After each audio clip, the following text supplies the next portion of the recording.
बहुत से लोगों के मन में ये प्रश्न अवश्य उठता है कि आखिर स्त्रियों को शमशान घाट पर जाने के लिए क्यों मना किया जाता है। इसके पीछे कारण क्या है? क्या यह केवल परंपरा है या इसके पीछे कोई गूढ़ रहस्य छिपा हुआ है? आज हम इसी प्रश्न का उत्तर एक ऐसी अलौकिक कथा के माध्यम से जानेंगे जिसे सुनकर आपके मन में छिपी कई शंकाएं भी शांत हो जाएंगी। यह कथा केवल एक कहानी नहीं बल्कि धर्म, नीति, जीवन और संबंधों की गहन शिक्षा देती है। इस कथा को स्वयं धर्मराज ने देवर्षि नारद जी को सुनाया था। एक बार की बात है, नारायण भक्त देवर्षि नारद जी नारायण नारायण का जप करते हुए यमलोक में पधारे। देवर्षि नारद को अपने सामने देखकर धर्मराज यमराज अत्यंत प्रसन्न हुए। उन्होंने आदर पूर्वक हाथ जोड़कर कहा, हे ब्रह्मपुत्र, हे देवर्षि, आपका यमलोक में हार्दिक स्वागत है। आज किस प्रयोजन से यहाँ पधारना हुआ? निश्चय ही आप कोई विशेष समाचार या दिव्य संदेश लेकर आए होंगे। यमराज के मुख से यह स्नेहपूर्ण वाणी सुनकर देवर्षि नारद जी भी विनम्रता से झुक गए। उन्होंने हाथ जोड़कर कहा, हे सूर्य तनय, हे दंडधारक धर्मराज, मैं आपके पास कोई समाचार लेकर नहीं आया हूं। मैं तो अपनी एक अत्यंत महत्वपूर्ण शंका लेकर आया हूं। कृपा करके आप मेरी इस शंका का समाधान कीजिए ताकि मेरा व्याकुल मन शांत हो सके।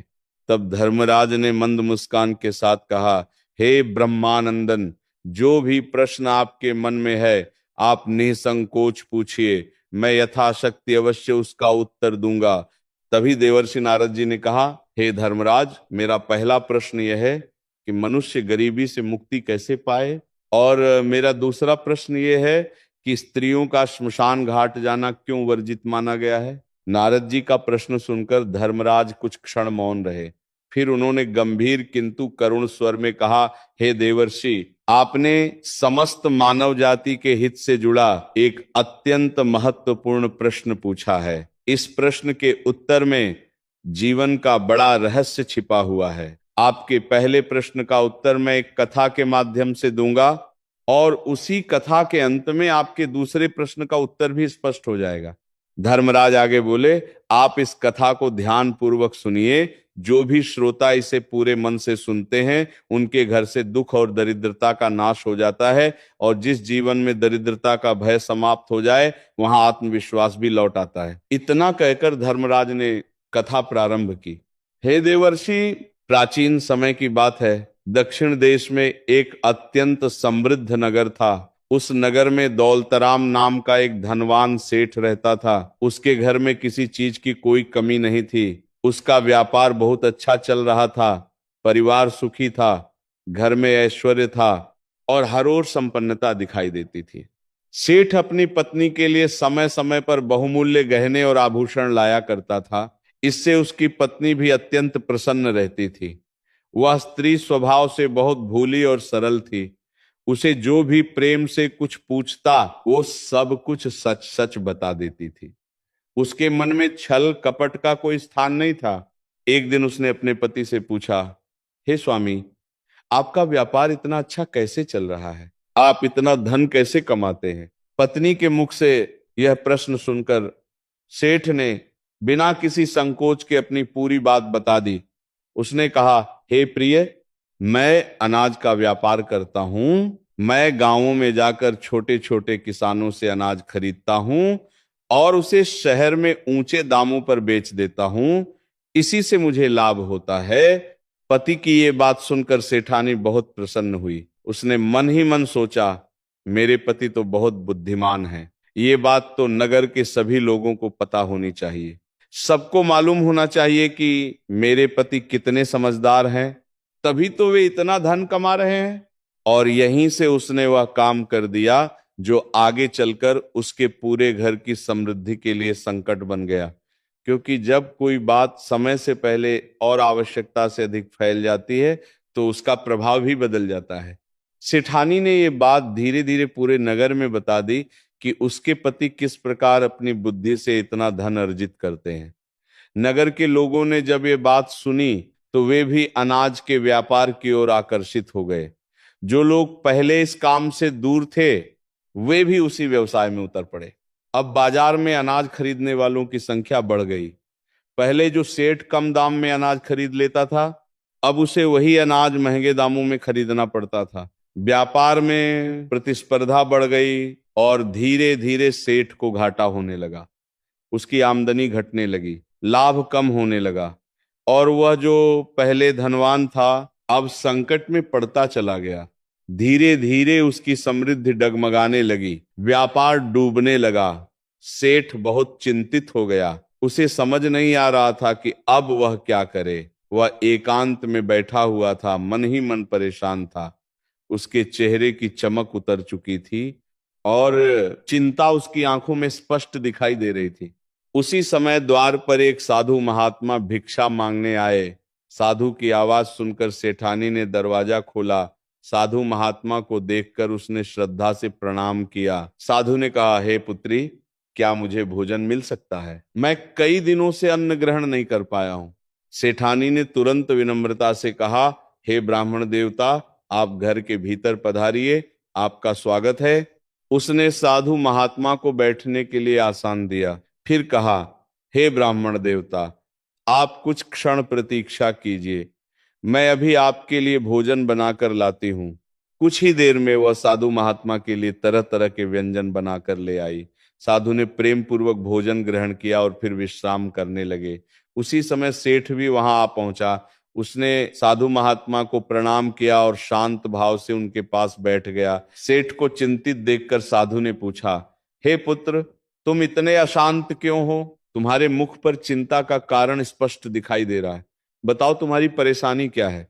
सेठ ने लंबी सांस लेते हुए कहा, हे ब्राह्मण देवता, मेरा व्यापार संकट में है। नगर में बहुत से लोगों ने अनाज का व्यापार शुरू कर दिया है, जिसके कारण हमें भारी घाटा हो रहा है। इसी चिंता ने मुझे व्याकुल कर दिया है। सेठ की बात सुनकर साधु महात्मा ने गंभीर स्वर में पूछा, पुत्र, क्या तुमने कभी किसी को यह बताया था कि तुम अपना धन कैसे कमाते हो? क्या तुमने किसी को अपने व्यापार का रहस्य बताया था? सेठ ने कहा, हे ब्राह्मण देवता, यह बात मेरी पत्नी ने मुझसे पूछी थी, तब मैंने उसे सब कुछ बता दिया था। यह सुनकर साधु महात्मा समझ गए कि संकट का मूल कारण क्या है। उन्होंने कहा, पुत्र, तुमसे जीवन में एक बड़ी भूल हो गई है। तुम्हें अपने धन कमाने का रहस्य किसी को नहीं बताना चाहिए था, चाहे वो अपनी पत्नी ही क्यों ना हो। कुछ बातें ऐसी होती हैं जिन्हें जितना कम कहा जाए उतना ही अच्छा होता है। फिर साधु महात्मा ने कहा, आज मैं तुम्हें एक कथा सुनाता हूं। इस कथा के माध्यम से तुम समझोगे कि मनुष्य को किन 3 बातों को कभी भी अनावश्यक रूप से दूसरों से साझा नहीं करना चाहिए। यदि इन बातों का ध्यान रखा जाए तो दरिद्रता स्वयं दूर भागती है। सेठ ने श्रद्धा से हाथ जोड़कर कहा, हे ब्राह्मण देवता, कृपा करके वह कथा सुनाइए। तब साधु महात्मा ने कहना शुरू किया। धर्मराज आगे कथा सुनाते हुए बोले, हे देवर्षि, प्राचीन समय की बात है। एक नगर में एक अत्यंत गरीब व्यक्ति रहता था। उसकी स्थिति इतनी दयनीय थी कि वह अपने परिवार के लिए ठीक से भोजन तक जुटा नहीं पाता था। गरीबी का भार उसके घर पर दिन रात छाया रहता था। कभी अन्न मिलता था, कभी नहीं। कभी पेट भरता था तो कभी रात भूखे पेट ही कट जाती थी। उसकी पत्नी बहुत दुखी थी। एक दिन उसने अपने पति से कहा, हे स्वामी, कब तक हम इस गरीबी के दलदल में फंसे रहेंगे? कब हमारे घर में सुख आएगा? हम इतने निर्धन हैं कि भरपेट भोजन तक नहीं कर पाते। ऐसा जीवन कब तक चलेगा? पत्नी की व्यथा सुनकर गरीब व्यक्ति ने चुपचाप सिर झुका लिया। फिर पत्नी ने कहा, हे पतिदेव, आप धन कमाने के लिए शहर चले जाइए। शायद वहां जाकर कुछ काम मिले और हमारी दशा सुधर जाए। पत्नी के बार बार कहने पर वह गरीब व्यक्ति अंततः धन कमाने की आशा लेकर शहर की ओर चल पड़ा। वह जंगलों के रास्ते से आगे बढ़ा। रास्ता लंबा था, धूप तीखी थी और पैरों में थकान बढ़ती जा रही थी।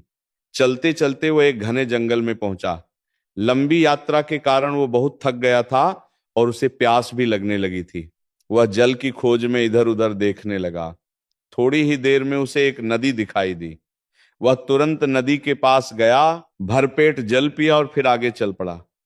उसके मन में अब भी एक ही आशा थी कि किसी तरह उसे काम मिल जाए और उसके परिवार की गरीबी दूर हो जाए। चलते चलते वह जंगल के बीचों बीच पहुंच गया।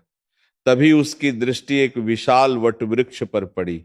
वह वृक्ष इतना भव्य था कि लगता था जैसे वह स्वयं आकाश को छू रहा हो। उसकी शाखाएं चारों ओर फैली हुई थीं।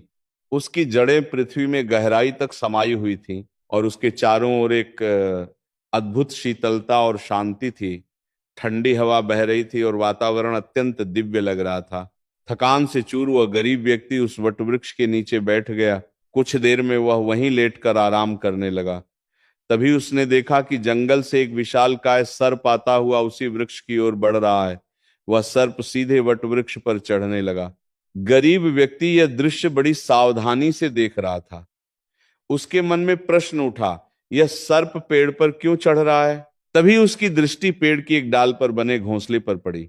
वहां एक तोता और एक मैना का घोंसला था और उसमें उनके छोटे छोटे बच्चे थे। सर्प को देखकर वे भय से कांपने लगे और चिल्लाने लगे। तभी गरीब व्यक्ति समझ गया कि ये दुष्ट सर्प इन निर्दोष बच्चों को खाने आया है।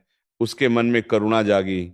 उसने सोचा, यदि आज मैंने इन बच्चों को नहीं बचाया तो मेरे मनुष्य जीवन का क्या अर्थ रह जाएगा। बच्चे चाहे किसी भी प्राणी के हों, उनकी रक्षा करना ही धर्म है। ये सोचकर वो झट से उठ खड़ा हुआ।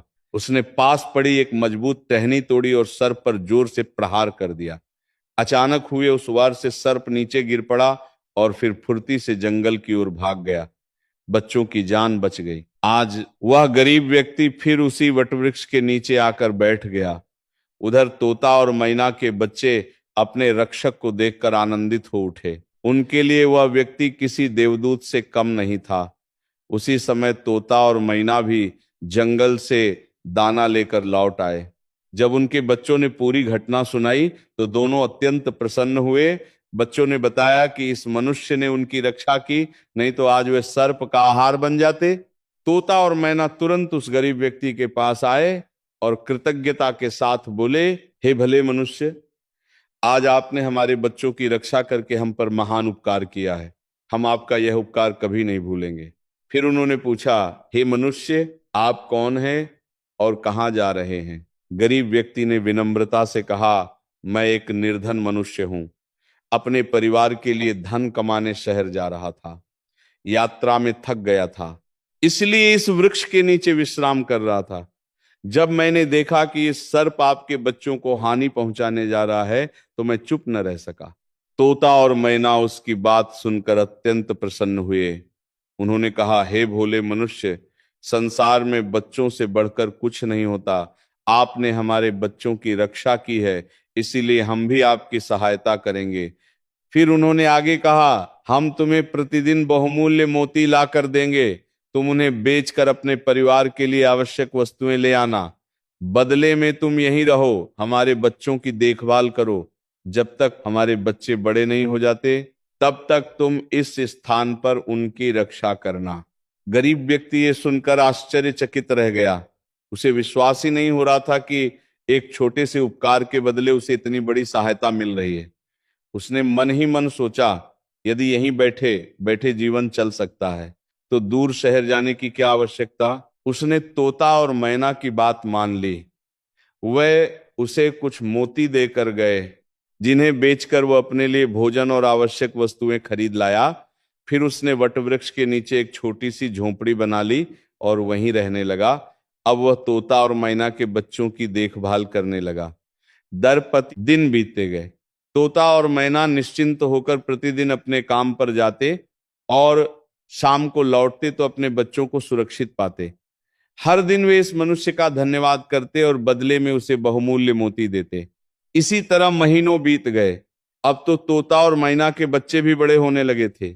उन दिनों उस गरीब व्यक्ति को अपने घर, अपनी पत्नी और अपने बच्चों की याद आने लगी। एक दिन उसने तोता और मैना से कहा, हे पक्षियों, बहुत समय हो गया है, अब मुझे अपने घर जाना चाहिए।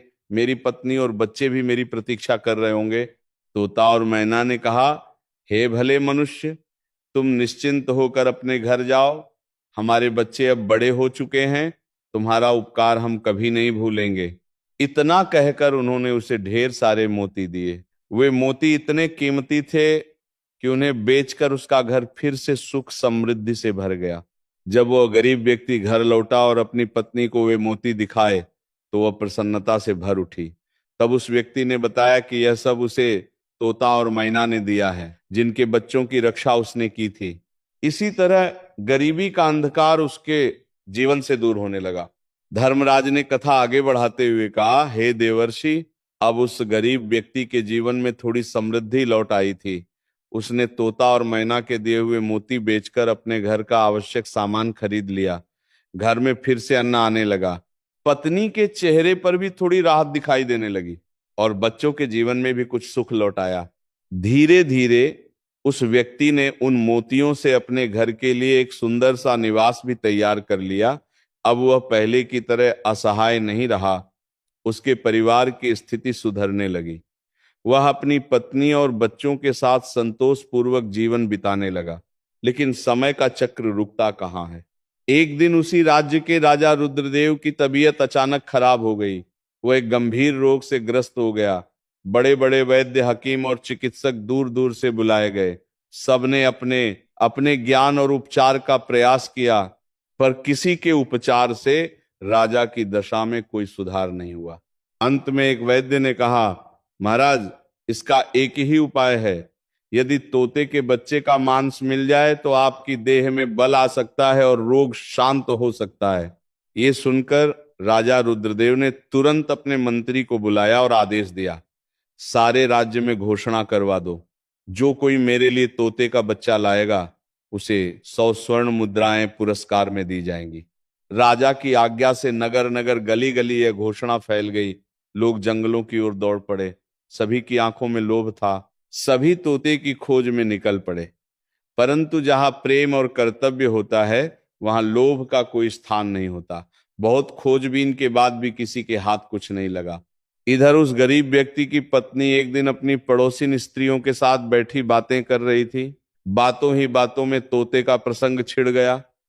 एक स्त्री ने कहा, क्या तुमने सुना, राजा किसी गंभीर रोग से पीड़ित हैं और तोते के बच्चे का मांस उनके उपचार के लिए मांगा गया है। जो भी तोता लेकर आएगा उसे 100 स्वर्ण मुद्राएं मिलेंगी। उस गरीब व्यक्ति की पत्नी यह सुनकर अत्यंत प्रसन्न हो गई। उसने बिना विचार किए गर्व से कह दिया, अरे बहनों, ये क्या बड़ी बात है। मेरे पति तो कई महीनों तक तोता और मैना के बच्चों की देखभाल करते रहे। वे चाहें तो तोता ला सकते हैं। तो ये बात सुनते ही पड़ोसी स्त्रियां चकित रह गईं। और फिर वही हुआ जो नहीं होना चाहिए था। यह समाचार धीरे धीरे पूरे नगर में फैल गया। जब यह बात राजा रुद्रदेव तक पहुंची कि उनके राज्य में एक ऐसा व्यक्ति है जो तोता और मैना के बच्चों की देखभाल करता था, तब उन्होंने तुरंत अपने सैनिकों को आदेश दिया, उसे तुरंत मेरे सामने प्रस्तुत किया जाए। राजा के सैनिक उस गरीब व्यक्ति को पकड़कर राजमहल ले आए। वह भय और आशंका से कांप उठा। राजा ने उसे क्रोध से देखा और बोले, तुमने अब तक मेरे लिए तोते का बच्चा क्यों नहीं लाया? यदि तुम मेरे लिए तोता लेकर आते हो तो तुम्हें पुरस्कार मिलेगा, पर यदि तुमने छल किया तो मृत्युदंड दिया जाएगा। वह गरीब व्यक्ति भयभीत होकर बोला, महाराज, आप मेरे प्राण ले लीजिए, पर मैं आपको तोते का बच्चा नहीं दे सकता। मैंने तो उनकी जान बचाई थी। जो रक्षक बनकर आया हो वह भक्षक कैसे बन सकता है? राजा उसकी बात सुनकर और अधिक क्रोधित हो उठा। उसने धमकी दी, यदि तुम मेरे आदेश का पालन नहीं करोगे तो मैं तुम्हारी पत्नी और बच्चों को दंड दूंगा। यह सुनकर वह व्यक्ति भीतर तक कांप गया। मनुष्य की सबसे बड़ी दुर्बलता तब सामने आती है जब उसके परिवार पर संकट आ जाए। अब वह स्वयं को अत्यंत असहाय महसूस करने लगा। वह मन ही मन सोचने लगा, अब मुझे कुछ करना ही होगा। वह भारी मन से अपने घर लौटा। वहां उसने अपनी पत्नी को डांटते हुए कहा, तुमने यह क्या कर दिया? तुम्हें यह बात किसी से नहीं कहनी चाहिए थी। जिन तोता और मैना के कारण हम आज जीवित हैं, जिनकी कृपा से हमारा घर फिर से बस पाया, उन्हीं के साथ मैं धोखा कैसे करूं? फिर कुछ देर शांत रहने के बाद उसने अपनी पत्नी को समझाया, प्रिय, घर की कुछ बातें कभी दूसरों के सामने नहीं कहनी चाहिए, खासकर वे बातें जिनसे घर की रक्षा, मान सम्मान और सुरक्षा जुड़ी हो। अपनी कमाई का रहस्य, अपनी कमजोरी, अपने परिवार के मतभेद और अपने निजी निर्णय इन सबको हर किसी के सामने नहीं खोलना चाहिए। जो बातें बाहर निकलती हैं वे कभी कभी घर की शांति और सुरक्षा दोनों छीन लेती हैं। पत्नी भी उसकी बात सुनकर डर गई। उसने कहा, अब जो होना था हो गया, अब हमें अपनी और अपने बच्चों की रक्षा करनी होगी। उस गरीब व्यक्ति की आंखों में आंसू आ गए। उसने भारी मन से जंगल की ओर प्रस्थान किया।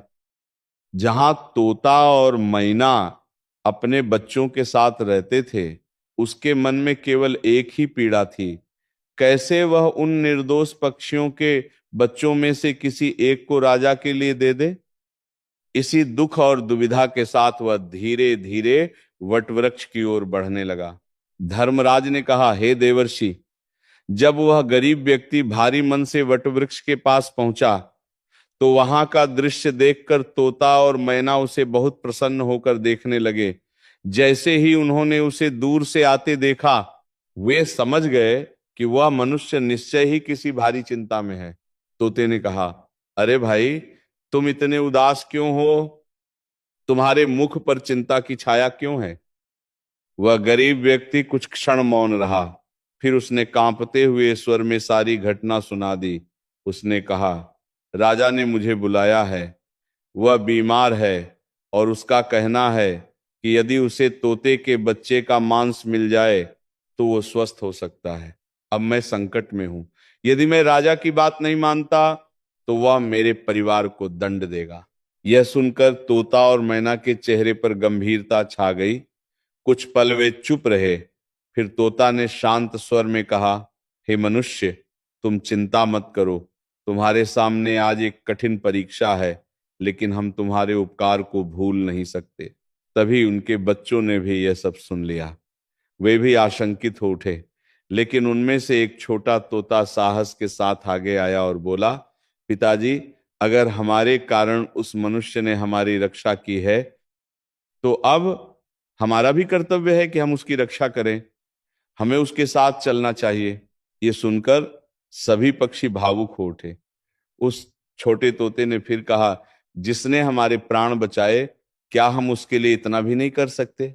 यदि हमारी जान से किसी परिवार की रक्षा होती है तो यह भी एक धर्म ही है। उसकी ये बात सुनकर सभी मौन रह गए। गरीब व्यक्ति की आंखें भर आईं। वह बोला, मैं तुम सबका जनी हूं, परंतु राजा की आज्ञा के सामने मैं असहाय हूं। तोता और मैना ने एक दूसरे की ओर देखा। फिर उन्होंने कहा, हे भले मनुष्य, तुमने हमारे बच्चों की रक्षा की थी, अब हम तुम्हारी सहायता करेंगे। हमारे बच्चे तुम्हारे साथ जाने के लिए तैयार हैं। उनमें से एक को तुम ले जाओ। उनकी बात सुनकर गरीब व्यक्ति और अधिक व्यथित हो गया। उसने कांपते हुए कहा, मैं कैसे किसी मासूम को राजा के लिए सौंप दूं? ये तो वही बालक है जिसकी रक्षा मैंने की थी। तब तोते ने गहरी सांस ली और कहा, यह जीवन त्याग और कर्तव्य से ही महान बनता है। कभी कभी एक प्राणी का बलिदान अनेक प्राणों की रक्षा कर देता है। उस समय उनके बच्चों में से एक ने बिना भय के आगे बढ़कर कहा, मैं जाऊंगा। यदि मेरे जाने से उस मनुष्य का परिवार बच जाता है तो मैं इसे अपना सौभाग्य समझूंगा। उस साहसी तोते के बच्चे की बात सुनकर गरीब व्यक्ति का हृदय टूट गया। फिर भी वह राजा के भय से विवश था। उसने नम आंखों से उस बच्चे को अपने साथ ले लिया और भारी मन से राजमहल की ओर चल पड़ा। महल पहुंचकर उसने तोते के बच्चे को राजा के सामने प्रस्तुत कर दिया। राजा ने तुरंत उसे पिंजरे में बंद करवा दिया और अपने सेवक से कहा, इसे सुरक्षित रखो, कल इसका मांस लिया जाएगा। जब वो व्यक्ति महल से बाहर निकला तो उसके मन में पीड़ा का तूफान उठ रहा था। उसने सोचा, जिसे मैंने जीवन दिया, आज वही मेरे हाथों मृत्यु के समीप पहुंच गया। ये कैसी विडंबना है। रात गहरी हो चुकी थी, किंतु उस व्यक्ति की आंखों से नींद कोसों दूर थी। उसके हृदय में केवल एक ही प्रश्न गूंज रहा था, क्या कोई ऐसा उपाय नहीं है जिससे इस संकट से बचा जा सके? इसी बीच महल के भीतर एक नई घटना घटने वाली थी। धर्मराज बोले, हे देवर्षि, जिस समय वह तोते का बच्चा पिंजरे में बंद किया गया उसी समय राजा रुद्रदेव का पुत्र राजकुमार दक्ष उसी स्थान पर पहुंच गया। वह स्वभाव से अत्यंत दयालु था। उसे जीव जंतुओं और पशु पक्षियों के प्रति विशेष प्रेम था। उसे यह नहीं पता था कि यह तोता उसके पिता के भोजन के लिए लाया गया है।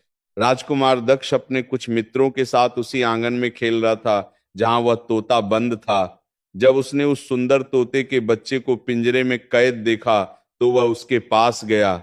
मित्रों ने भी कहा, यह कितना सुंदर तोता है, इसे पिंजरे में किसने बंद कर दिया?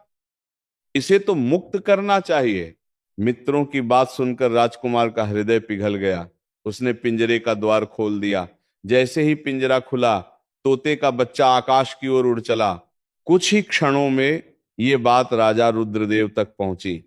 जब राजा को यह ज्ञात हुआ कि उसके पुत्र ने उस तोते को मुक्त कर दिया है जो उसके उपचार के लिए लाया गया था, तो वह अत्यंत क्रोधित हो उठा।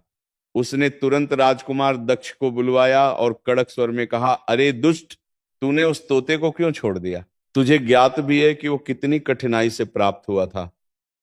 राजा के मुख से क्रोधपूर्ण वचन सुनकर राजकुमार भयभीत हो गया। उसने हाथ जोड़कर कहा, पिताजी, मुझे क्षमा कर दीजिए। मुझे नहीं पता था कि वो आपके लिए लाया गया है। मैं तो केवल उसके साथ खेलना चाहता था। पर राजा का क्रोध शांत नहीं हुआ। वह और भी कठोर हो गया।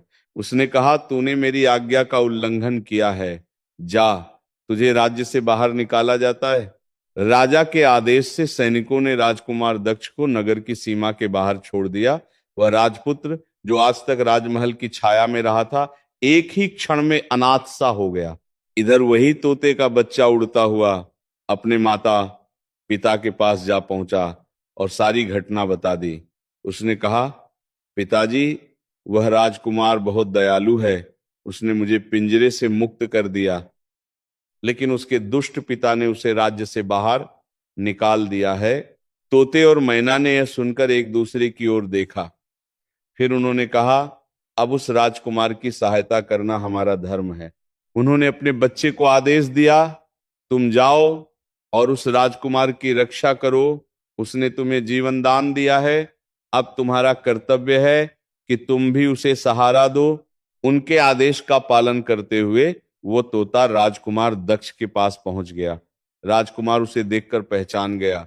उसने कहा, अरे, तुम वही हो जिसे मैंने पिंजरे से मुक्त किया था, और देखो, तुम्हारी वजह से मैं आज संकट में हूं। अब मैं कहां जाऊं, क्या करूं? तब तोते ने उत्तर दिया, हे राजकुमार, तुम चिंता मत करो। जिसने तुम्हारी दया से अपना जीवन पाया है वह तुम्हें अकेला नहीं छोड़ेगा। 9, ये कहकर वह तोता राजकुमार को साथ लेकर दूसरे नगर की ओर चल पड़ा। दोनों चलते चलते एक सुंदर और समृद्ध नगर में पहुंच गए। वहां उन्हें एक विशाल उद्यान दिखाई दिया। उद्यान में हरी भरी घास, सुगंधित पुष्प और फलों से लदे वृक्ष थे। राजकुमार ने वहीं विश्राम करने का निश्चय किया। उसी उद्यान में उस नगर की राजकुमारी संयोगिता भी अपनी सहेलियों के साथ भ्रमण करने आया करती थी। वह अत्यंत सुंदर, रूपवती और बुद्धिमान थी। उसकी चर्चा पूरे नगर में होती थी। जब वह उद्यान में आई तो राजकुमार दक्ष ने उसे देख लिया। उसे देखते ही वह मुग्ध हो गया और वृक्ष के पीछे छिप गया। उधर तोता आगे बढ़ा और राजकुमारी के सामने जा पहुंचा। राजकुमारी उस सुंदर तोते को देखकर उसकी ओर आकर्षित हो गई। वह उसे पकड़ना चाहती थी, पर तोता उसके हाथ नहीं आया। राजकुमार दक्ष दूर से यह सब देख रहा था। राजकुमारी को देखकर उसके हृदय में प्रेम की लहर उठी। नौ तूती के पर को। कुछ समय बाद राजकुमारी अपनी सहेलियों के साथ महल लौट गई, पर राजकुमार के मन में उसका ही चित्र बस गया। अब उसे कुछ भी अच्छा नहीं लग रहा था। उसका मन बेचैन रहने लगा। उसने ये बात तोते को बताई। तोते ने कहा, हे राजकुमार, तुम धैर्य रखो, मैं तुम्हें राजकुमारी से मिलवा दूंगा। राजकुमार ने व्याकुल होकर कहा, हे मित्र, मैं उससे किसी भी तरह मिलना चाहता हूं। तुम जो भी उपाय करो, बस मुझे उससे मिला दो। तब तोता बोला, पहले मैं ये जानकर आता हूं कि राजकुमारी कहाँ रहती है और उससे मिलने का उचित मार्ग क्या है। धर्मराज आगे कथा सुनाते हुए बोले, हे देवर्षि, वह तोता महल की ओर उड़ा। महल के चारों ओर सैनिकों का कड़ा पहरा था, परंतु तोता ऊपर से आकाश में उड़कर अतिरिक्त पहुंच गया। वह सीधे राजकुमारी संयोगिता के कक्ष के बाहर बैठ गया और तोता वहां से सब देखता रहा। उसने महल की रक्षा, सैनिकों का पहरा और राजकुमारी के कक्ष की स्थिति अच्छी तरह निहार लिया। फिर वो वापस राजकुमार के पास आया और सारी बात बताई। उसने कहा, हे राजकुमार, महल में जाकर राजकुमारी से मिलना बहुत कठिन है। उसके कक्ष के पास सैनिकों की कड़ाके पहरे। फिर तोता बोला, हे राजकुमार, मुझे अपने हाथ के कड़ा दे दो। मैं आज रात उस कड़ा को राजकुमारी के पास रख आऊंगा और बदले में उसकी चुनरी ले आऊंगा। इससे वो समझ जाएगी कि रात में कोई पुरुष उसके कक्ष में आया था और तुम्हारा प्रेम उसे व्यक्त होगा। राजकुमार ने तोते की बात स्वीकार कर ली। उसने अपने हाथ का सौंदर्यपूर्ण कड़ा तोते को दे दिया। तोता उसे लेकर रात के अंधेरे में राजकुमारी के कक्ष में गया और चुपके से कड़ा रखकर उसकी चुनरी ले गया। सुबह जब राजकुमारी संयोगिता जागी तो देखा कि उसकी चुनरी गायब है और उसके पास एक शोभनीय कड़ा रखा हुआ है। यह देखकर वो अत्यंत व्याकुल हो गई। उसने सोचा, रात में कौन मेरे कक्ष में आया? ये कड़ा कहां से आया? वो तुरंत अपने सैनिकों को सतर्क कर दी और कठोरता से पूछताछ करी, रात में मेरे कक्ष में कौन आया? परंतु किसी के पास कोई उत्तर नहीं था। सैनिकों को भी कोई जानकारी नहीं थी। तब उसने महल की सुरक्षा और अधिक बढ़ा दी। दूसरी रात होते ही वह तोता फिर से राजकुमारी के कक्ष में गया और राजकुमार द्वारा लिखी हुई एक चिट्ठी राजकुमारी के पास रखाया। अगली सुबह जब राजकुमारी जागी और चिट्ठी पढ़ी तो उसमें लिखा था, हे राजकुमारी, जब से मैंने तुम्हें देखा है मैं तुम पर मोहित हो गया हूं। मैं तुमसे विवाह करना चाहता हूं। यदि तुम मुझसे मिलना चाहती हो तो अपने उद्यान में आ जाना। मैं तुम्हें वहां मिल जाऊंगा आज। चिट्ठी पढ़कर राजकुमारी के मन में भी प्रेम की आग जग गई। उसने सोचा, यदि मैं इस प्रेम को स्वीकार नहीं करती तो क्या होगा? यदि मैं स्वीकार करती हूं तो मेरे पिता मानेंगे या नहीं? फिर भी उसका हृदय राजकुमार के प्रति आकर्षित हो रहा था। अगले दिन सुबह होते ही राजकुमारी अपनी सहेलियों के साथ उद्यान में गई, परंतु वहां उसे राजकुमार नहीं मिला। वहां तो केवल वही तोता ही घूम रहा था जिसे उसने पहले देखा था। तोता राजकुमारी के पास आया और बोला, हे राजकुमारी, तुम जिसे खोज रही हो मैं तुम्हें उससे मिलवा सकता हूं, परंतु पहले तुम मुझे वचन दो कि तुम यह बात अपने पिता से नहीं बताओगी और उसे किसी भी प्रकार नुकसान नहीं पहुंचाओगी। राजकुमारी ने वचन दिया, मैं तुम्हें ऐसा वचन देती हूं, मैं तुम्हारे इस मित्र को किसी को कुछ नहीं बताऊंगी और उसे कष्ट नहीं पहुंचाऊंगी। तब तोता राजकुमार को बुलाया। राजकुमार दक्ष वृक्ष के पीछे से बाहर आया। राजकुमारी संयोगिता ने उसकी सुंदरता देखकर उस पर भी मोहित हो गई। दोनों एक दूसरे को देखने लगे। तब राजकुमारी ने पूछा, तुम कौन हो? इतने कड़े पहरे के बाद भी तुम मेरे कक्ष तक कैसे पहुंच गए? राजकुमार ने कहा, हे राजकुमारी, जब किसी से सच्चा प्रेम होता है तो कोई कार्य संभव नहीं होता। जब से मैंने तुम्हें देखा है मैं तुम पर मोहित हो गया हूं। मैं तुमसे विवाह करना चाहता हूं। राजकुमारी ने फिर पूछा, तुम कौन हो और कहां से आए हो?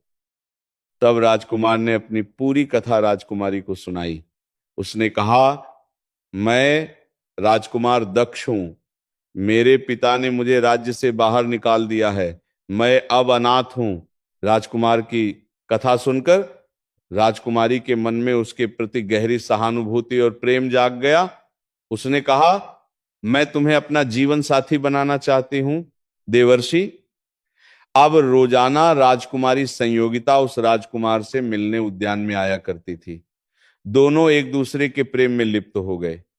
एक दिन राजकुमारी ने कहा, हे राजकुमार, मेरे पिता तुम्हारे साथ मेरा विवाह कभी नहीं करेंगे, इसीलिए मैं तुम्हारे साथ भाग चलती हूं। हम किसी दूसरी जगह जाकर अपना विवाह कर लेंगे और आनंद पूर्वक रहेंगे। राजकुमारी के कहने पर राजकुमार दक्ष उसे अपने साथ लेकर दूसरे राज्य की ओर चल दिया।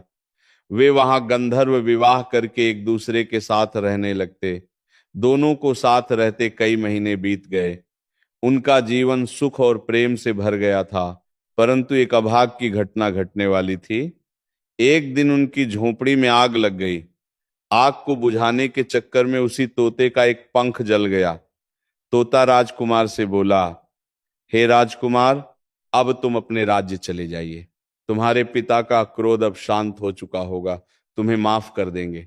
मेरा पंख जल गया है, मां पंख बता है, आप पंख जल गया है, अब मैं उड़ नहीं सकता, इसलिए मैं कुछ दिन यहीं रहकर अपने नए पंख आने का इंतजार करूंगा। जब मेरा पंख फिर से आएगा तो मैं तुमसे मिलने आऊंगा। तोते के कहने पर राजकुमार और राजकुमारी उदास मन से उसे अकेला छोड़कर अपने नगर के लिए चल पड़े। वे चलते चलते एक नदी पर पहुंचे। नदी पर एक नाविक नाव चला रहा था। राजकुमार अपनी पत्नी को लेकर नाव में बैठ गया। इतना कहकर वो तोता राजमहल की ओर उड़ गया। धर्मराज ने कथा आगे बढ़ाते हुए कहा, हे देवर्षि, जैसे ही नाव नदी के बीच पहुंची, राजकुमार ने देखा कि एक गंभीर चूहा पानी से बचने के लिए बार बार नाव पर चढ़ने की कोशिश कर रहा है, लेकिन नाविक उसे हर बार हाथ मारकर नदी में गिरा देता था। चूहा बार बार नाव पर चढ़ने की चेष्टा करता, पर नाविक उसे तीव्रता से हटाकर नदी में गिरा देता। चूहा डूबता, उतरता, तैरता, चढ़ता, पर नाविक उसे आगे नहीं बढ़ने देता। तब राजकुमार दक्ष ने नाविक से विनम्रता से कहा, हे भाई, यह बेचारा चूहा इस प्रकार जल में डूबकर मर जाएगा। यह केवल अपने प्राणों की रक्षा के लिए नाव पर चढ़ रहा है, इसे चढ़ने दो। नाविक ने राजकुमार की बात सुनी, पर उसने तुरंत उत्तर दिया, महाराज, यह चूहा नाव को नुकसान पहुंचा सकता है। पर राजकुमार ने फिर भी दया भाव से कहा, इसे बचने दो, प्राणी की रक्षा करना ही धर्म है। नाविक ने राजकुमार की आज्ञा का पालन किया और चूहे को नाव पर चढ़ने दिया। चूहा नाव के अंदर आकर छिप गया। कुछ देर बाद राजकुमार और राजकुमारी ने देखा कि नाव के अंदर धीरे धीरे पानी भरने लगा। चूहे ने नाव की लकड़ी को अपने दांतों से काटकर छेद कर दिया था, जिससे पानी रिसने लगा। नाव में पानी भरने से नाव धीरे धीरे डूबने लगी। राजकुमार और राजकुमारी संयोगिता दोनों पानी में फंस गए। पानी के बहाव ने राजकुमार को एक दिशा में ले गया, जबकि राजकुमारी संयोगिता नदी के बहाव से दूसरे राज्य की ओर बहती चली गई। उधर बगीचे का मालिक पेड़ों को सींचने के लिए नदी से पानी भर रहा था। उसकी नजर नदी में तैरती हुई राजकुमारी संयोगिता पर पड़ी। वह सुंदर युवती को देखकर आश्चर्यचकित रह गया। वह तुरंत भागकर महल में गया और राजा को यह समाचार दे दिया। जब राजा उस सुंदर लड़की को देखा तो वह उस पर मोहित हो गया। वो राजकुमारी संयोगिता को अपने महल में ले आया और राज्य के वैद्य से उसका इलाज करवाया। कुछ दिन में राजकुमारी पूर्णतः सुधर गई। कुछ दिन बाद राजकुमारी संयोगिता ने देखा कि राजा उसके करीब खड़ा है। राजा पहले से ही उसकी सुंदरता पर मोहित हो चुका था और उससे विवाह करना चाहता था। राजा ने राजकुमारी से कहा, हे सुंदरी, तुम्हारा इस दुनिया में अब कोई नहीं है। अब तुम हमारी पत्नी बन जाओ, तुम हमारी रानी बन जाओ और हमारे महल में आराम से रहो। राजकुमारी संयोगिता सुंदर तो थी ही, साथ में बहुत ही बुद्धिमान भी थी। उसने अपने मन में विचार किया, यदि मैं इस समय राजा को विवाह करने से मना करती हूं तो राजा जबरदस्ती कर सकता है, अतः मुझे कुछ समय मांगना चाहिए। उसने राजा से विनम्रता से कहा, हे महाराज, मुझे कुछ दिन का समय चाहिए, उसके बाद मैं आपके साथ विवाह कर लूंगी। राजा ने उसका समय स्वीकार कर लिया। राजकुमारी उसी राजा के महल में रहने लगी और गरीब असहाय लोगों को भोजन करवाने लगी। उसने अपने हृदय में राजकुमार दक्ष की प्रतीक्षा की। उधर राजकुमार दक्ष अपनी पत्नी से बिछड़ने के बाद इधर उधर भटक रहा था। वह नदी में डूबकर बच गया था, पर वह राजकुमारी को खोजते हुए बहुत दूर भटक गया। एक दिन संयोगवश वह उसी राज्य में जा पहुंचा जहां उसकी पत्नी रह रही थी। उस समय राजकुमारी संयोगिता गरीबों को भोजन करा रही थी। राजकुमारी ने जब राजकुमार दक्ष को देखा तो उसे देखते ही पहचान गई। उसकी आंखों में आंसू आ गए। राजकुमारी ने राजकुमार दक्ष को एकांत में बुलाया और सारी सच्चाई बताई। उसने कहा, हे स्वामी, आप यहाँ आराम से रहिए, और इस राजा की नौकरी कीजिए। जब हमें मौका मिलेगा तब हम यहां से भाग चलेंगे। राजकुमार ने राजकुमारी की बात मानी और राजा का नौकर बनकर महल में रहने लगा। वह राजकुमारी संयोगिता की सहायता करने लगा और गरीबों को भोजन परोसने लगा। पर राजा को यह नहीं पता था कि वो राजकुमारी का पति है। राजा उसे केवल अपना नौकर समझता था। इधर राजकुमार दक्ष राजकुमारी संयोगिता के साथ पक्षियों को दाना डालता था। एक दिन वही तोता जिसका पंख जल गया था राजकुमारी के यहां दाना चुगने आया। अब उसके नए पंख निकल आए थे। जब वह तोता दाना चुगने आया तो राजकुमार और राजकुमारी उसे पहचान गए। राजकुमार के आंखों में आंसू झलक आए। उसने तोते को पूरी कहानी सुनाई कि वे कैसे इस प्रकार फंस चुके हैं और राजा को भी नहीं पता कि वे पति पत्नी हैं। तब तोता बोला, हे राजकुमार, आप चिंता मत करो। आज रात राजा के सभी सैनिक सो जाएंगे, तब हम तुम्हें यहां से निकालकर तुम्हारे पिता के घर पहुंचा देंगे। धर्मराज ने कथा आगे सुनाते हुए कहा, हे देवर्षि, उसी रात जब राजा के सभी सैनिक गहरी नींद में सो गए तो तोता, राजकुमार दक्ष और राजकुमारी संयोगिता महल से निकल पड़े। राजकुमार अपनी पत्नी और तोते के साथ रात के अंधेरे में निकल पड़ा। वे तीनों धीरे धीरे रास्ता बनाते हुए अपने पिता राजा रुद्रदेव के राज्य की ओर चल दिए। लंबी यात्रा के बाद वे अंततः राजा रुद्रदेव के राज्य में पहुंच गए। राजा रुद्रदेव ने अपने पुत्र को देखकर अत्यंत प्रसन्नता महसूस की। उसे अपनी करनी पर पश्चाताप हुआ। उसने सोचा, मैंने अपने पुत्र को नगर से निकालकर बहुत बुरा किया। वह बार बार अपने पुत्र से क्षमा मांगने लगा। राजकुमार ने अपने पिता को विनम्रता से कहा, पिताजी, मेरी रक्षा उसी तोते ने की जिसे आप मारकर खाना चाहते थे। उसी ने मेरे प्राण बचाए और मुझे शत्रुओं से छुटकारा दिलाया है। राजकुमार के मुख से तोते की बात सुनकर राजा रुद्रदेव अत्यंत प्रसन्न हुआ। उसने कहा, मैंने अज्ञान में बहुत बुरा किया। अब मैं समझ गया हूं कि जीवों की रक्षा करना ही धर्म है। उसी दिन से राजा ने प्रण किया, आज से हमारे राज्य में कोई भी पशु पक्षियों को नहीं मारेगा, सभी लोग उन्हें दाना देंगे। राजा रुद्रदेव ने तोते को भी सम्मान दिया और उसे महल में रहने की आज्ञा दी। तोता ने कहा, महाराज, मैंने तो जो किया वह केवल कर्तव्य था। अब मैं अपने माता पिता के पास वापस जाऊंगा। राजा ने तोते को विनम्रता से विदा किया और उसे बहुमूल्य वस्तुएं दिए। तोता आकाश में उड़कर अपने घर की ओर चला गया। राजकुमार दक्ष और राजकुमारी संयोगिता राजा रुद्रदेव के महल में वापस लौट आए। राजकुमारी को महल में देखकर सभी लोग आश्चर्यचकित रह गए। राजा रुद्रदेव ने राजकुमारी को भी अपनी पुत्री के समान स्वीकार किया। राजकुमार दक्ष और राजकुमारी संयोगिता ने फिर से एक सुखी जीवन जीना शुरू किया। राजा रुद्रदेव ने उन्हें विवाह के लिए सभी आवश्यक सामग्री दी और उनके विवाह को सम्मानित किया।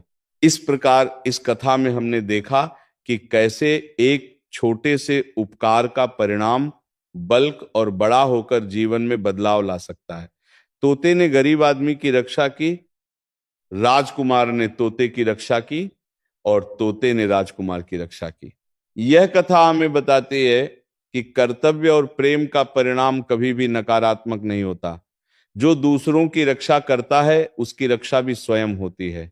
धर्मराज आगे बोले, हे देवर्षि, इस प्रकार कुछ बातें बताने पर जीवन में घोर संकट आ सकता है। इसीलिए ये 3 बातें किसी को भी नहीं बतानी चाहिए। जैसे आपने अपनी पत्नी को बताया कि आप किस प्रकार धन अर्जित करते हैं और आज आपका व्यापार खतरे में है। सेठ को अपनी गलती का एहसास हुआ और उन्होंने अपनी पत्नी को समझाया। उस दिन से सेठ ने अपने व्यापार का रहस्य किसी से नहीं बताया और धीरे धीरे उसका व्यापार फिर से सुधर गया। सेठ ने अपनी पत्नी को समझाया कि घर की कुछ बातें कभी दूसरों के सामने नहीं कहनी चाहिए। उस दिन से सेठानी ने भी अपनी भोलाता को संवारे और अब वह किसी से अपने घर की बातें नहीं बताती थी। धर्मराज ने कथा समाप्त करके देवर्षि नारद जी से कहा, हे देवर्षि नारद, इस कथा को सुनने के बाद आपको आपके पहले प्रश्न का उत्तर मिल गया होगा। गरीबी से मुक्ति के लिए मनुष्य को किन बातों का ध्यान रखना चाहिए, ये आपने कथा में सुन लिया है। अब मैं आपके दूसरे प्रश्न का उत्तर देता हूं कि किस कारण से स्त्रियों का श्मशान घाट जाना वर्जित है। हे देवर्षि, महिलाओं का स्वभाव बहुत ही संवेदनशील और करुणामय होता है। अंतिम संस्कार के समय वातावरण अत्यंत ही गंभीर और दुखमय होता है, जिसे देखकर स्त्रियां व्यथित हो सकती हैं और रोने लगेंगी, जिसे मृत्यु व्यक्ति की आत्मा को दुख पहुंचता है। हे देवर्षि, मृत्यु तो काल का एक समय चक्र है और श्मशान घाट को सकारात्मक और नकारात्मक शक्तियों से युक्त स्थान माना जाता है, जहां तांत्रिक और दैवीय क्रियाएं दोनों संपन्न होती हैं। यदि उस समय स्त्रियां श्मशान घाट में उपस्थित रहेगी तो वह डर सकती हैं और उनके ऊपर नकारात्मक ऊर्जाओं का प्रभाव पड़ सकता है, क्योंकि पुरुषों की अपेक्षा महिलाओं का हृदय कोमल होता है, जिससे वो डर सकती हैं और नकारात्मक ऊर्जाएं शीघ्रता से उन पर हावी हो सकती हैं और उन्हें मानसिक आघात हो सकता है, उनकी शारीरिक और मानसिक स्थिति प्रभावित हो सकती है। हे देवर्षि, यह नियम केवल स्त्रियों के लिए नहीं है, बल्कि ये सभी संवेदनशील प्राणियों के लिए है, परंतु विशेषकर स्त्रियों के स्वभाव को ध्यान में रखकर यह नियम बनाया गया है। धर्मराज आगे बोले, हे देवर्षि, अब आपको आपके सभी प्रश्नों का उत्तर मिल गया होगा। तभी देवर्षि नारद जी कहते हैं, हे सूर्य तनय, हे धर्मराज, आपके मुख से ये ज्ञान से परिपूर्ण जानकारी पाकर मैं धन्य हो गया। मैं इस ज्ञान को तीनों लोकों में प्रकाशित करूंगा। भक्तों, आज हमने एक अलौकिक कथा सुनी, जिसमें हमने देखा कि कैसे गरीबी से मुक्ति मिल सकती है और क्यों स्त्रियों को शमशान घाट पर जाना वर्जित माना गया। इस कथा में हमने तीन मुख्य बातें जानी। पहली, अपने धन कमाने का रहस्य किसी से नहीं बताना चाहिए। दूसरी, घर की प्रेम और मतभेद की बातें दूसरों के सामने नहीं करनी चाहिए। तीसरी, अपनी कमजोरी और उन्नति का राज किसी को नहीं बताना चाहिए। इन तीनों बातों का पालन करने पर गरीबी आपके आसपास भी नहीं भटकेगी। भक्तों, ये कथा सुनकर आपके मन में जो भी बात आया उसे अपने जीवन में उतारिए, इस कथा को अपने परिवार में सुनाइए और इसका ज्ञान बांटिए। मैं आप सभी का हार्दिक आभार करता हूं कि आपने इस प्रवचन को पूरा सुना। आप सभी को नमस्कार। बोलो राधे राधे।